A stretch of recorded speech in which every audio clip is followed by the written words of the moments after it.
Evening, good morning, wherever you are, welcome. I'm Raffaele and ready for this other incredible adventure through Herculaneum. How are you, dear friends, today? How is going? Let me check the chat, as you know, with my other device. Hello, Tamela. Ciao. Ciao, Susan. Thank you for the comment that I received just a few hours ago. Thank you very much. Ciao, Catherine. Ciao, Tish. Rosemary. Hello.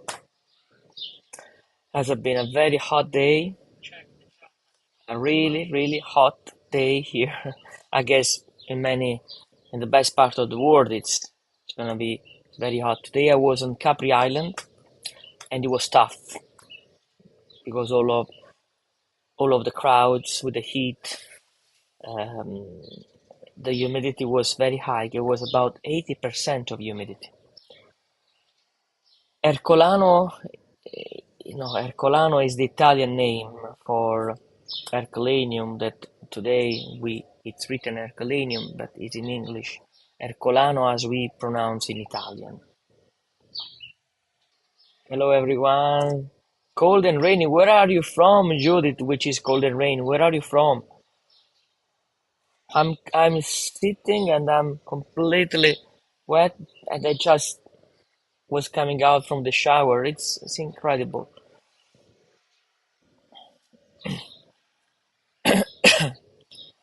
So we are waiting a couple of minutes and then we start our second part of Ercolano. Oh, it's cold in the UK. I didn't know. Shropshire. Okay, Judith. So just to let you know, tomorrow I will be live from the BBC News at 9:45 Italian time. I will do an interview about Pompeii. So if you are on, you can check it out. And it's a very nice moment. So BBC News tomorrow, 9:45 Italian time. I don't know. You can convert with your time zone. And I will talk about for a few minutes about Pompeii. That's very good, Tish. It's a very great thing. Yes. Uh, so I read your comments for the tour yesterday.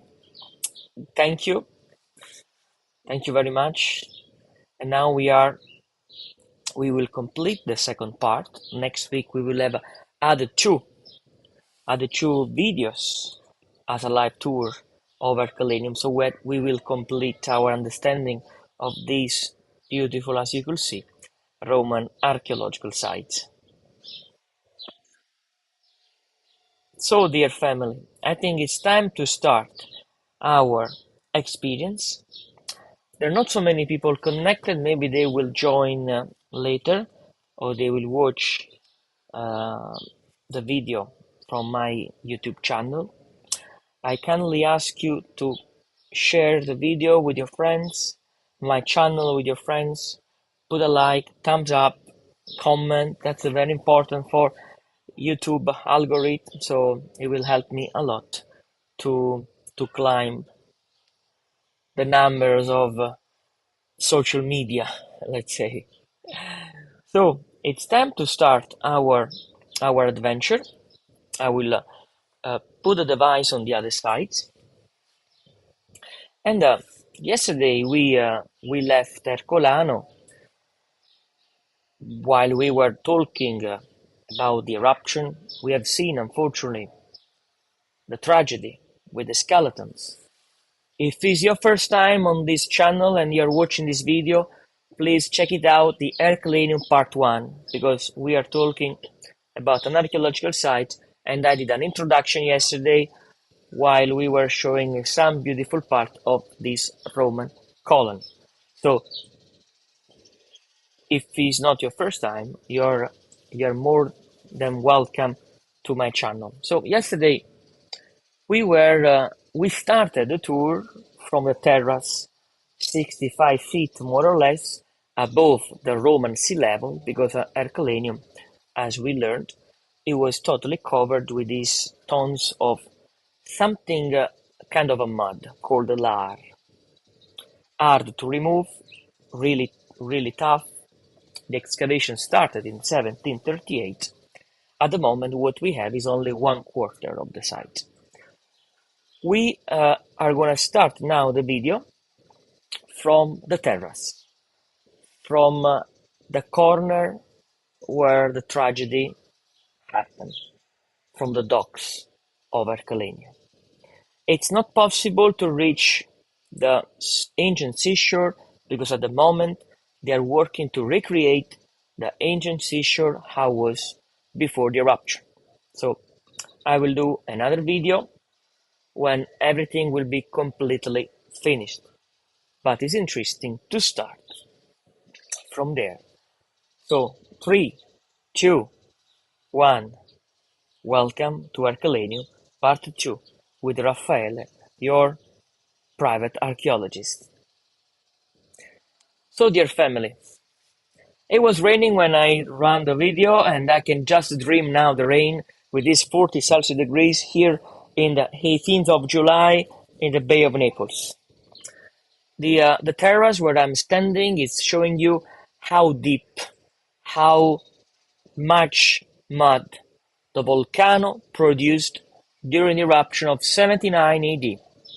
I'm standing on the terrace and that is a tunnel that when the seashore will be completely done, people will be able to pass through the mud and they will go out, reaching the docks from that tunnel. The terrace that you can see is actually the terrace. I was also with my umbrella, as you can see a little bit over there. There's a terrace placed right outside the city walls of Herculaneum. The city walls are almost intact for the portion that Herculaneum hasn't been discovered, for sure. And you can see closer the monument dedicated to Marcus Donio Balbo, to the person and the family in general, with this amazing marble plate telling us wherever they did, where was coming from, many generations, the family, and all. The sculpture that we have above this cube, they are all replicas, most of them, like the sculptures on the back, where we have the original statues in the museum, in a little museum which is located in the same archaeological site. But please enjoy also the great decorations that we have around the frame, around this plate, with also some inscriptions at the bottom, at the basement of the statue, where you can read Marcus Nonius Balbi, which is the name of the person where the statue is standing. Even if it's a replica, but it's still important to understand and to have the connection that this monument is in situ. Why we have this important monument right there? Because that is a political propaganda. The first thing that we should see coming, reaching Herculaneum from the seaside, the patron, the main family. The family who invested a lot of private resources, a lot of money, and they donated part of their property to the city. To this city that was a really rich enclave in the Bay of Napoli until the eruption of 79 AD. They also donated part of their private house to build a bathhouse. I mean, this one here that you can see with a modern glass, that is part of the suburban baths of Herculaneum, a stunning and beautiful building that I really hope that one day we'll be able to visit inside. They are also finding a way to go in. At the moment, it's not open to the public, but that was part of a huge house, and they donated part of it to build something to the city. I'm going closer to this important plate, and you can see also the little mask which is above over there, and it's still part of the site. You can see that actually the plan, the ramp that is going from the terrace up to the top, walking through the city walls, will give us the chance to go up to the city and Most of the city walls, they basically were not used anymore to defend the town, but they were just used as a foundations for many villas, many big villas that we will go soon in one of those inside. Uh, Now from a terrace, I'm reaching another terrace, which is in front of this one here, where before eruption, were located here a beautiful temple. We can see some of the remains of the temple, um, even if most of this portion of the city walls has been restored, reinforced. And then you can see that actually all of these little rooms were used as a storage for this sacred, let's say, terrazza sacra, in Italian, sacred terrace. The big piece remains of columns made of a very expensive and beautiful marble are still there from 79 AD, fall of that year, late of October. It's also fascinating to recreate. We can just recreate in our mind at the moment the seashore I was, because all of this wall of mud, gray, black, that you can see now into the screen, where the sun is so beautiful and charming to see the sun passing through the edge of this volcanic material. But in the Roman time, that was the sunset. That was the western side of the city. There was not a wall, but there was a beautiful blue, deep blue color sea, the Mediterranean Sea, facing Capri Island, facing the Bay of Naples, and for a corner, people living there, oh well, here in Herculaneum, they could see a portion of the famous island of Ischia.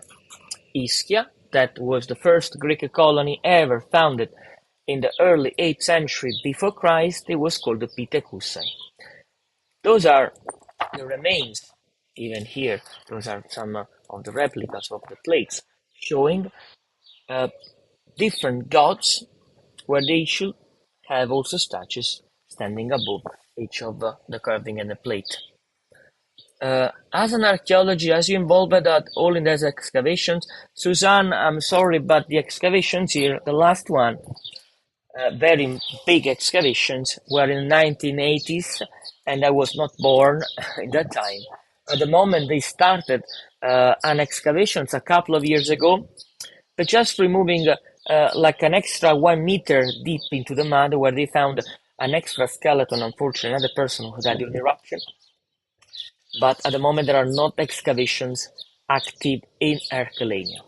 But I am involved in the excavations in the Vesuvian area at the slopes of the volcano. Yes, I am, but not here in Herculaneum. I would like to, but I was not. I was not born when the professor did the excavations of this portion of the site.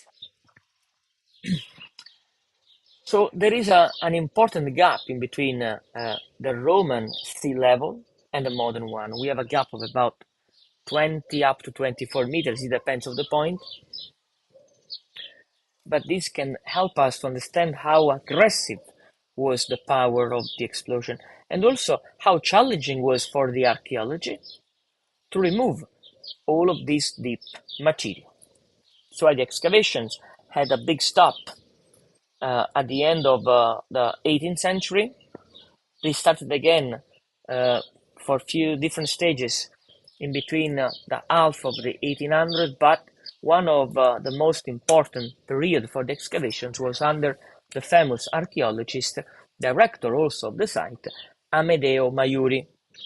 So Herculaneum, we can say that was also a dream of the director Maiuri, that he wanted to create in Herculaneum the first example of an archaeological site museum in the same place. That's why in this archaeological place, which is also a UNESCO World Heritage, we have still some of the original furniture inside the same location where they discovered. And this is a plus, is an add.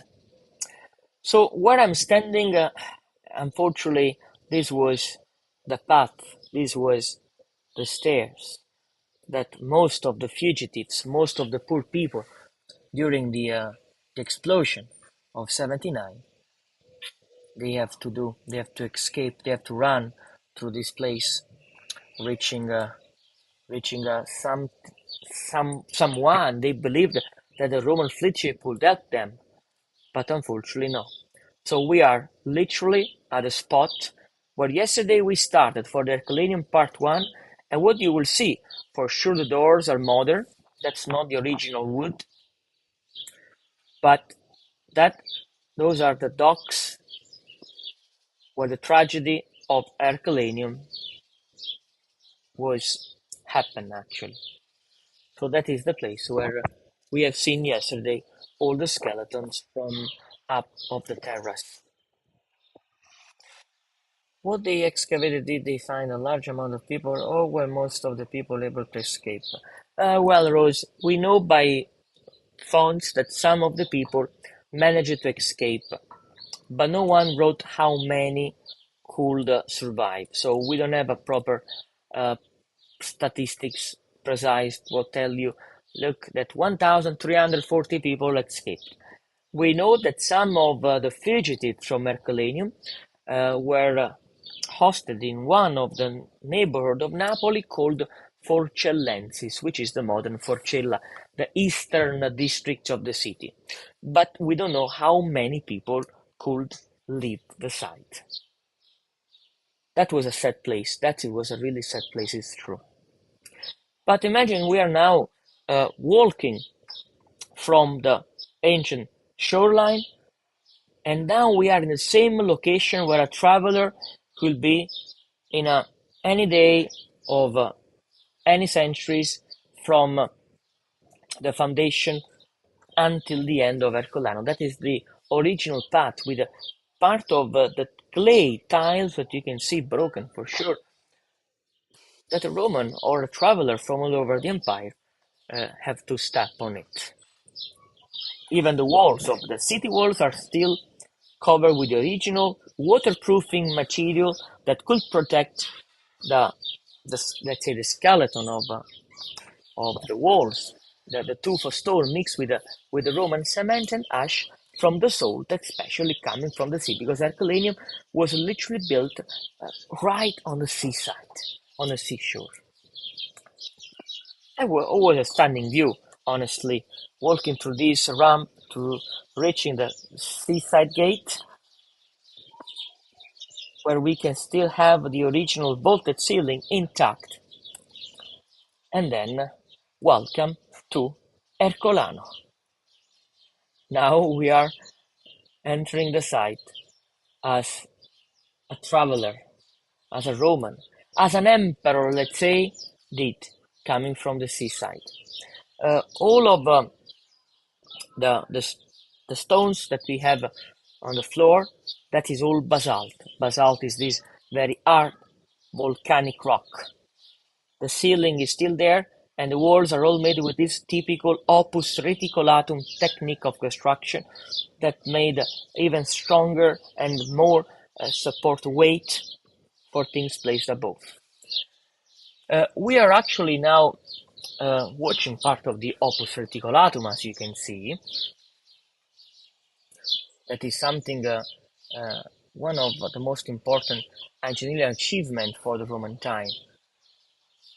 And then we are on this Cardo, which is this north to south street, even if in Herculaneum the cardinal points are different in terms of orientations of the urban plan. We have at the entrance of the city three important homes. One is close to the public and is called the House of the Gemma, Casa della Gemma. One is the House of the Relief of Telefo, which is where now we are going inside. And you can see how stunning and beautiful red color we can still enjoy for some of the walls and the columns of this place. The entrance of the house has this atrium with an impluvium, which is this little pool used for the collection of rainwater, and double colonnades on either side. The columns are made of local brick, plaster actually with plaster, and covered with these pigments of red. The grey portion of the impluvium, it's a modern restoration, which is cement. but the basement that is all original marble, like the hole they called the puteale, that is the protection for the well, and it's all travertine. You can also see these white discs hanging in between the two columns. The architrave made of wood that is a modern restoration, but we need to imagine something like that in the Roman time. And all of these discs that they are making now a beautiful shadow on the back of the wall are called oscilla. They were used as a symbol called apotropaic, used as a protection for the bad energy, for the bad luck. Each oscilla, that they were made of marble or plaster on a rigid, solid support, they could actually move thanks to the thanks to the wind moving them. The word oscillation, it's coming from this Greek word, the oscilla, adopted in the Latin language, and we could see some of them still on the spot. Some of the quality frescoes with this different shade of yellow, orange, and red. That is the process of the eruption.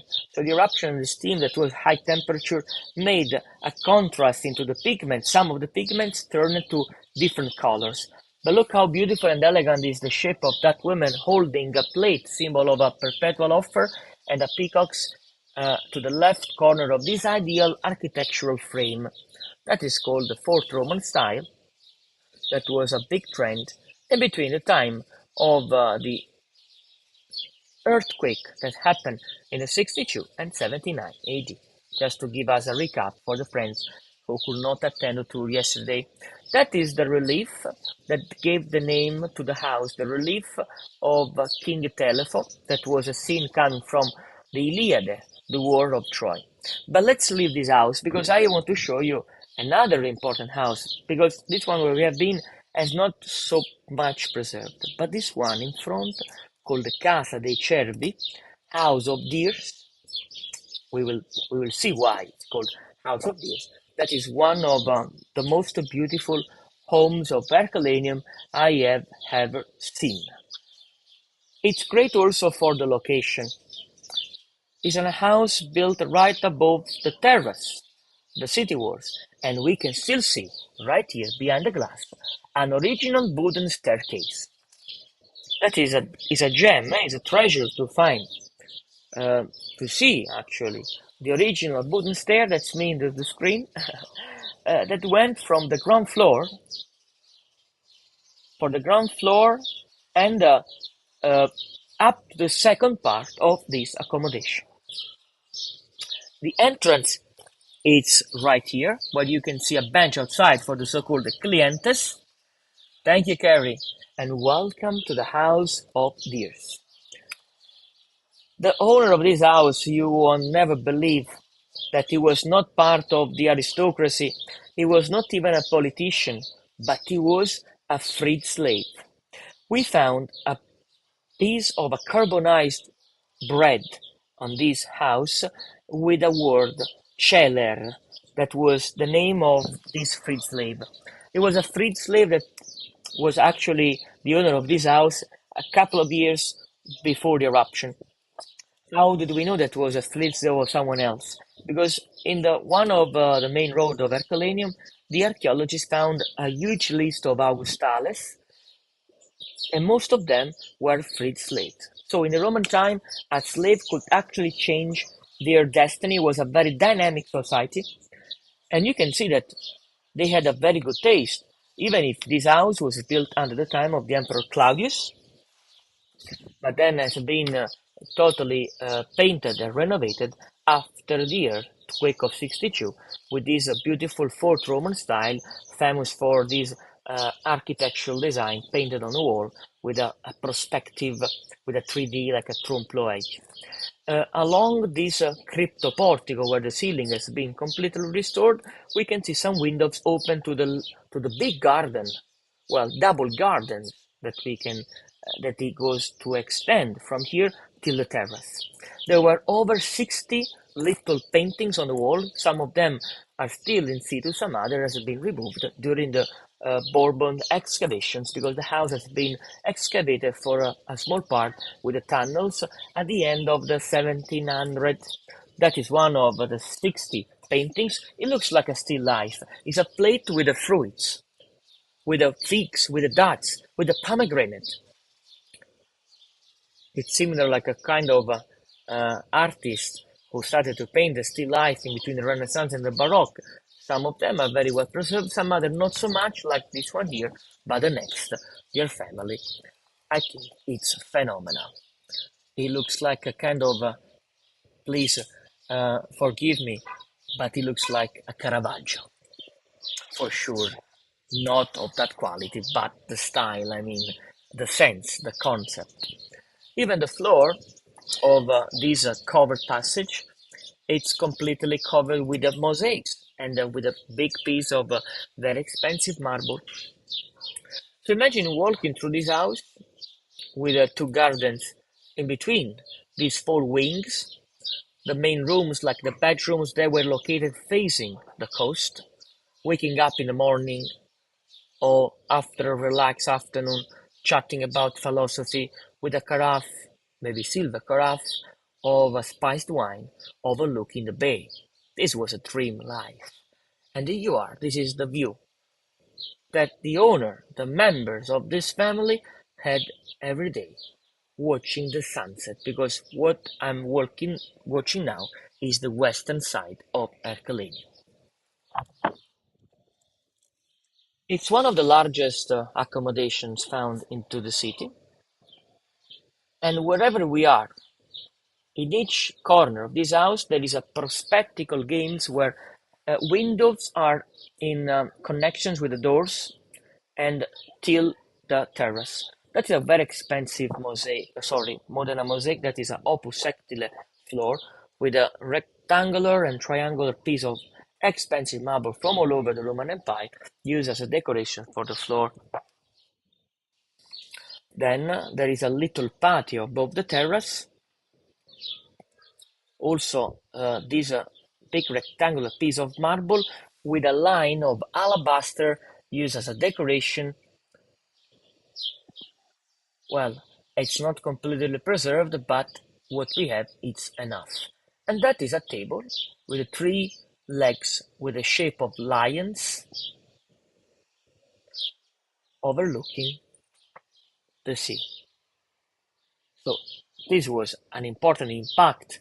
We were on a boat, and the first thing to see was the patio and the house of Celer, a freed slave. So when I have guests that say, but Romans built a society that was based on the slavery, I guess I say, okay, for sure. But we don't have to mix the concept of slavery that we learned about the 18 and the 1900 with the slavery concept of the Roman time. It's totally different, completely different. It's called House of Deers. Why? No, I mean, at the beginning we were talking the House of Deers, and I was telling you that I will show you soon. But first enjoy these are the good quality piece of marble geometrical design. It's gorgeous. Really, it's gorgeous. And we were lucky because it was raining when I did the video. So the color of the marble is original, is vivid, is beautiful. Some of the pieces are not proper marble but are gems like agate coral. And here you are, where now we can meet some of the statues found into this garden. That is a young drunk man drinking wine from a autre, which is this big bag full of alcoholic drink. It's a clear reminder to Bacchus, and also is related with the story of Hercules. Don't forget, Herculaneum is the city founded by Hercules, and for sure we can't miss Hercules. With this amazing shape, well, I'm sorry, dear family, I don't want to be rude, but that is Hercules doing PP. It was a symbol of good luck, apotropaic. As you can see, the big belly of the hero, it's telling us that he was drunk, and we know that at the end of his life, he died drunk. Is Hercules with a laurel leaf around the head, with a club, with a beard, and with a lion skin.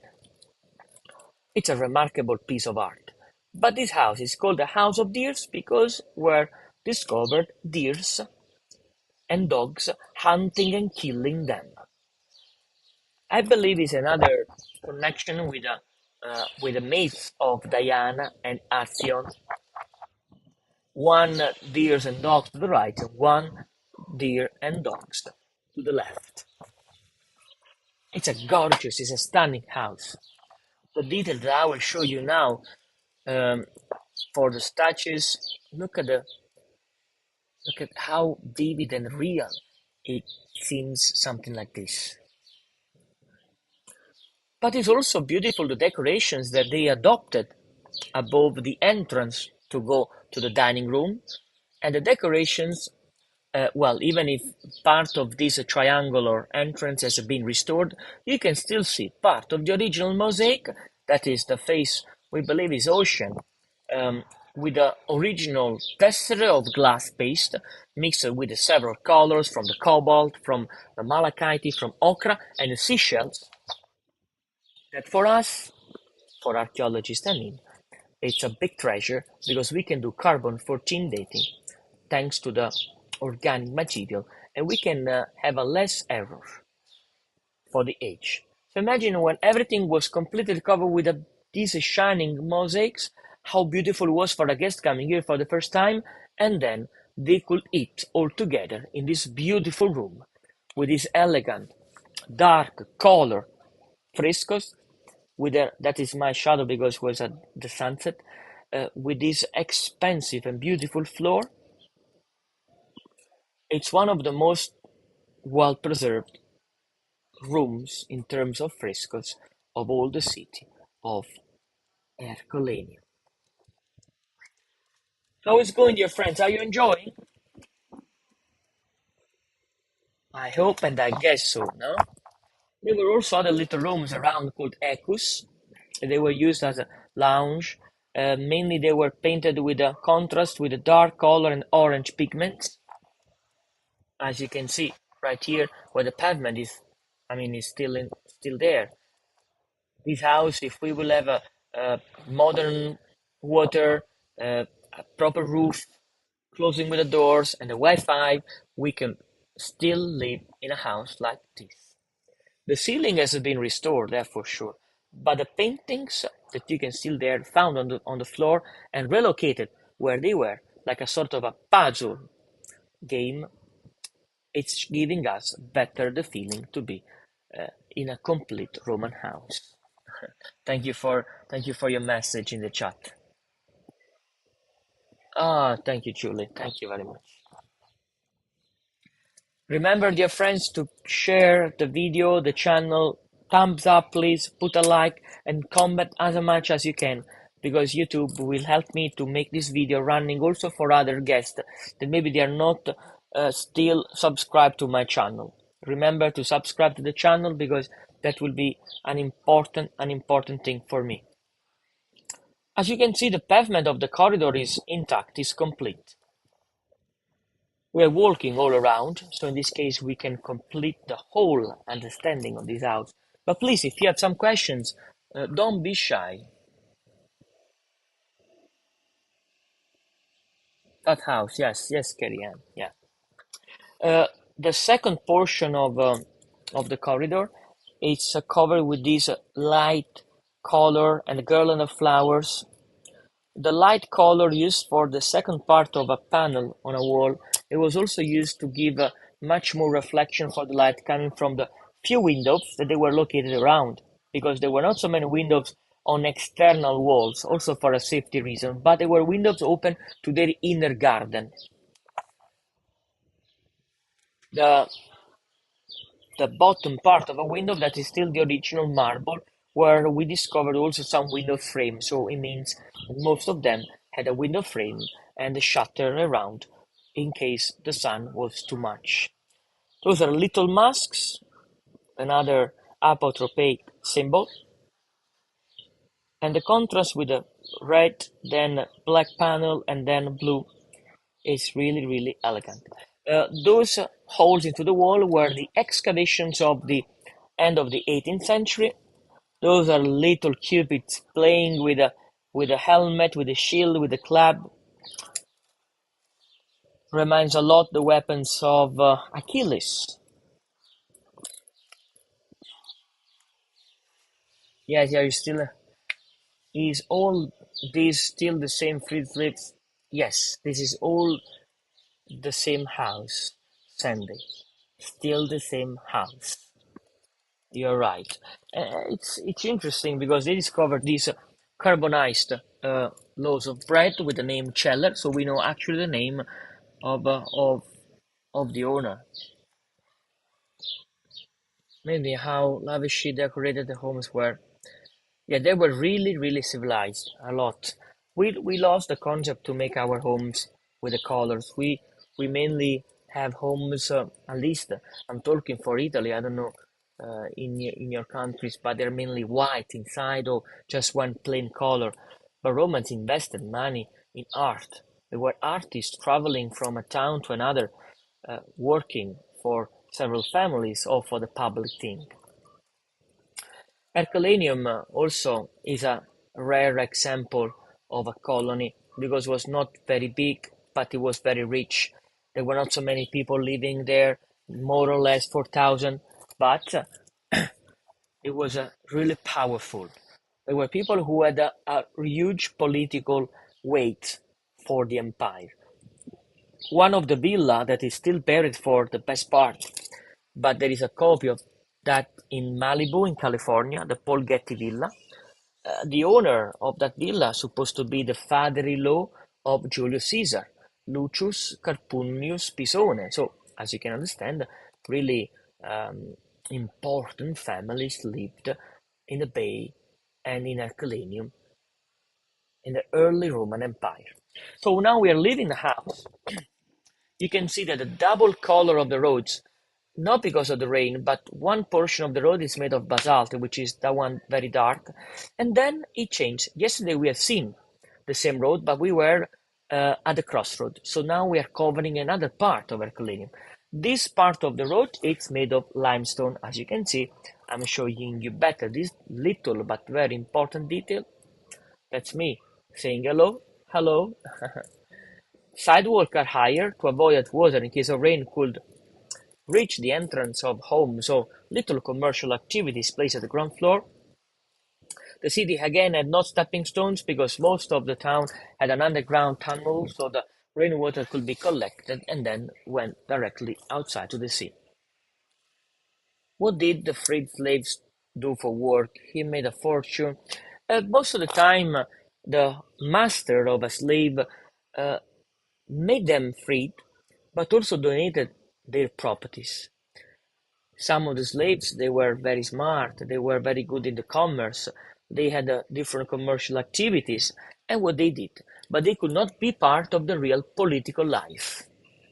That's why the house that we have seen before was missing the so-called tablinum, that was usually the room where most of the political meeting happened in a house of a Roman citizen, let's say. The shop that I was showing before had that big jar, but next to that we can see another restaurant, a so-called thermopolium, which is even if it's a modern word, in Roman time could be called taberna or caupona. The jars um, are still there, the dolium. Yes, it's on YouTube, Rose B. It's Herculaneum Part 1. You can subscribe to my channel and you can watch all of the videos. Next to the restaurant, we have a very important commercial activity, an important shop, a bakery. Here you are, the bakery of Herculaneum with the grindstone still there, the grinder. That one to the left is complete, that one to the right is missing the top part that you can see to the left one.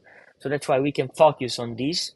We need to imagine some wood stick that it goes through that hole, and then people were able to move around, spinning around. Sometimes they also had mules, so animals to move this heavy stone. And then in these 3D pictures, black and white, you can see some of the early excavators of last century. Also, they used kids to do excavations because there were very little tunnels. But then, at the first room of this bakery, called the Pistrinum in Latin, we are able to see also the oven that is similar to a modern bakery, a modern pizza oven, let's say.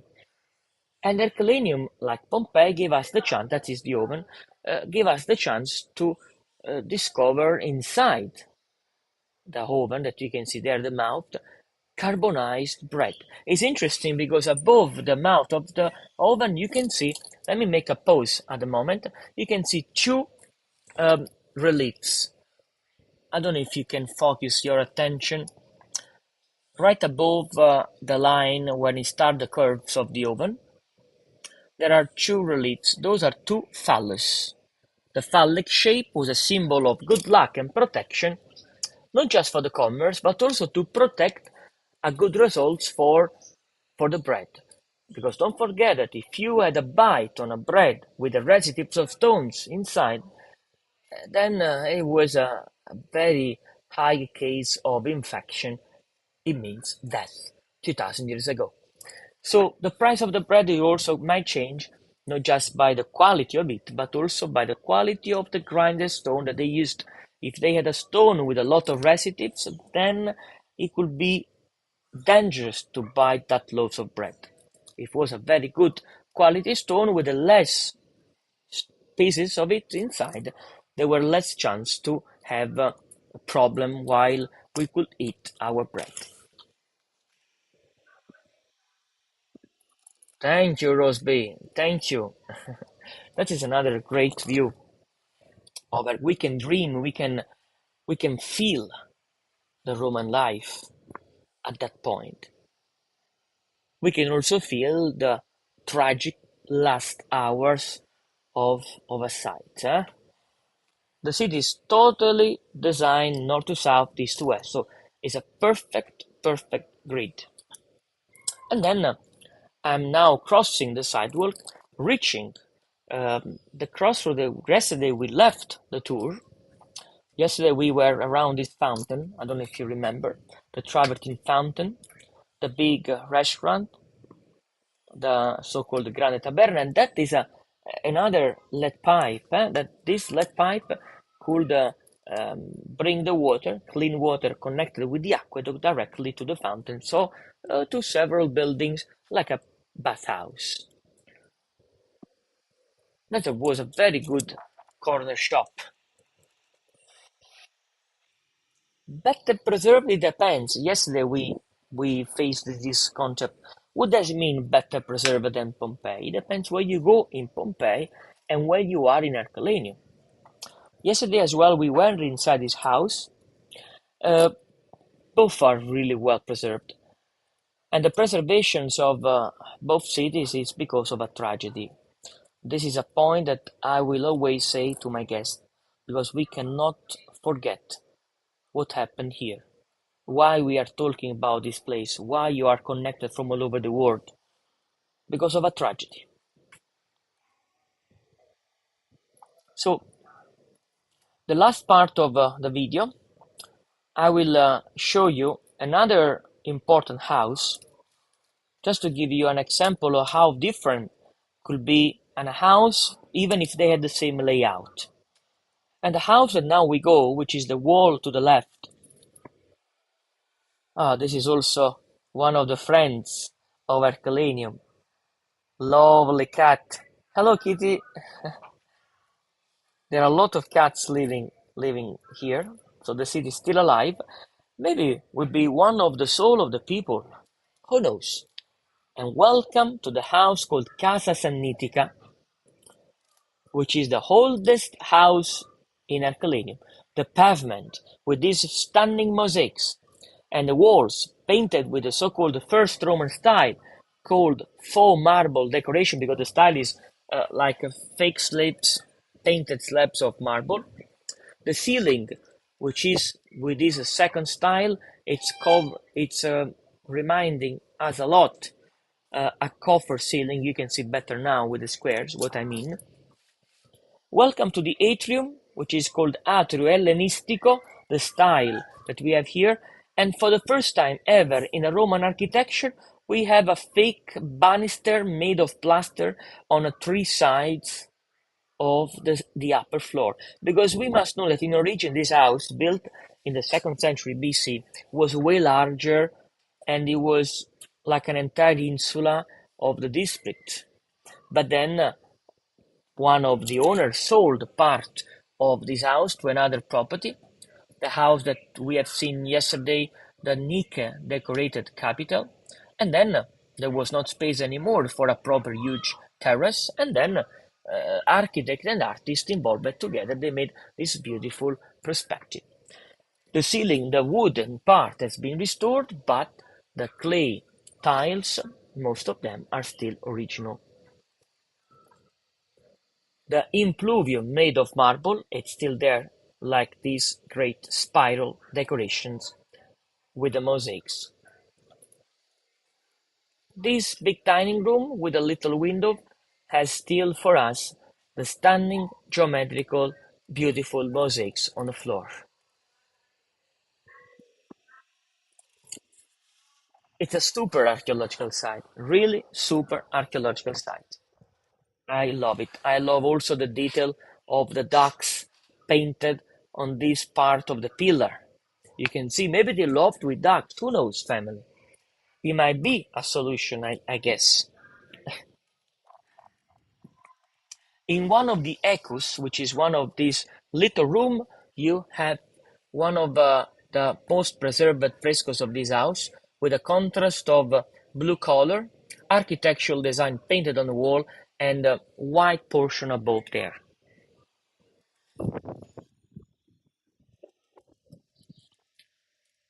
So as you can see, Herculaneum, it was too large to make only one episode, only one tour. For this reason, I wanted to create 4 different meetings with you, so we have the chance to stay together. I know some of you were very used to my tour, especially during the COVID time, the pandemic. But as you know, as a guide for in-person tours, it will be very tough to handle both things.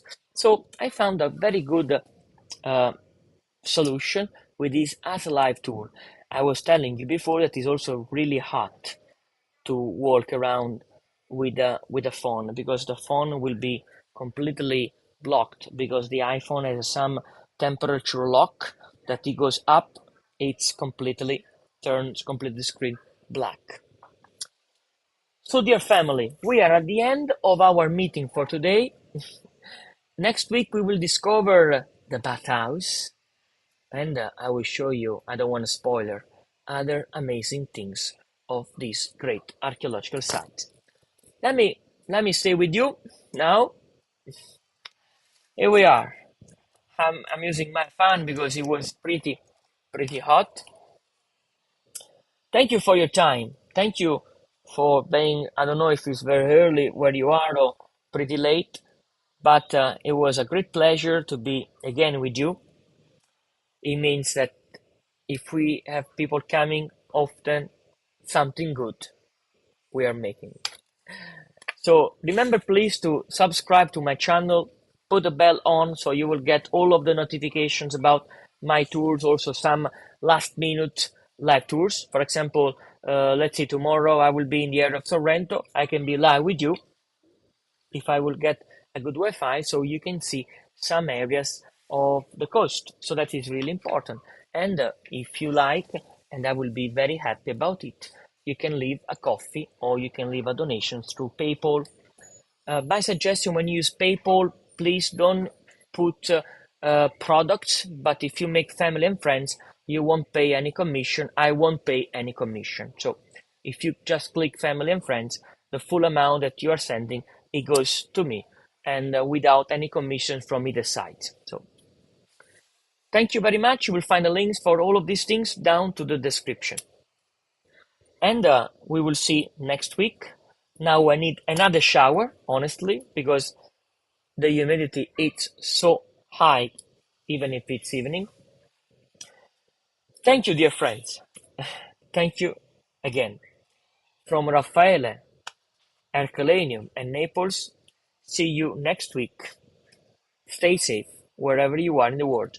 And see you tomorrow evening, my evening, I mean, at the BBC News, because I will be on an interview of a couple, like 5, 6 minutes, talking about Pompeii. It will be a quarter to 10 p.m. Italian time. I'm not sure which time zone you are, but will be BBC News around Pompeii. So see you tomorrow if you are there, or next week to my channel. Thank you very much. Bye bye. Thank you.